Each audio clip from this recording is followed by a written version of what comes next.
And as we continue to bring you reports from the war zone, these are visuals that we are getting to you of Russian ships that have been hit in Berdyansk in Ukraine. I'm going to go back across to Mr. Payne, who continues to be with us. Mr. Payne, you know, yesterday Russia said that we want all those unfriendly countries in Europe who take our oil and natural gas to pay in rubles. Now, how do you think that will affect the war?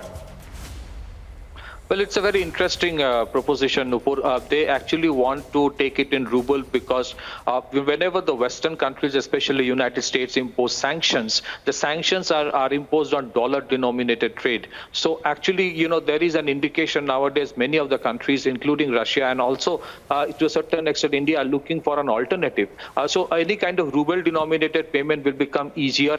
It will help them to, you know, bypass basically, you know, the sanctions that have been imposed by United States, and you know, Russia itself is trying to reduce its exposure to dollar, because dollar as a reserve currency, when you put it, you know, we have seen what the Americans have done this time in case of Afghanistan also. If they actually impose sanctions, they can actually take away your, you know, foreign exchange reserve, which is kept in the US Treasury. So they don't want that to happen. $630 billion which the Russians had in terms of foreign exchange reserve, 16% of that perhaps was in dollar. I think that they can't take it over anymore because that has been suspended by the Americans. So they are no more interested in taking any kind of transactions in dollar. Either they will possibly take it in, say, ruble, or probably in the Chinese yuan. And that actually shows many of the major countries who find that and who think that the West is too hegemonic, West is too much imposing on everything, dictating terms,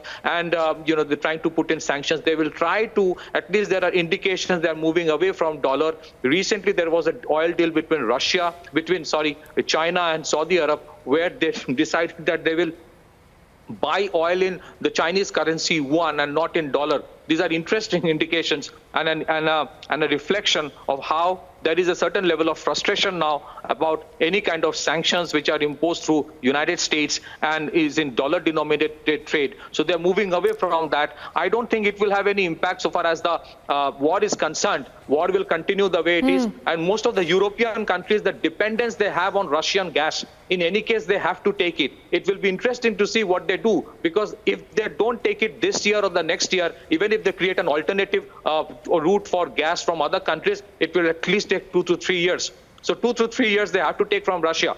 It will be. We will have to wait to see what they do. But right, they absolutely. have to take the so Russian what you're gas, saying, Mr. Payne, right now is that this will perhaps, you know, hit the West's hegemony, and that is something that you know, Russia is obviously aiming for.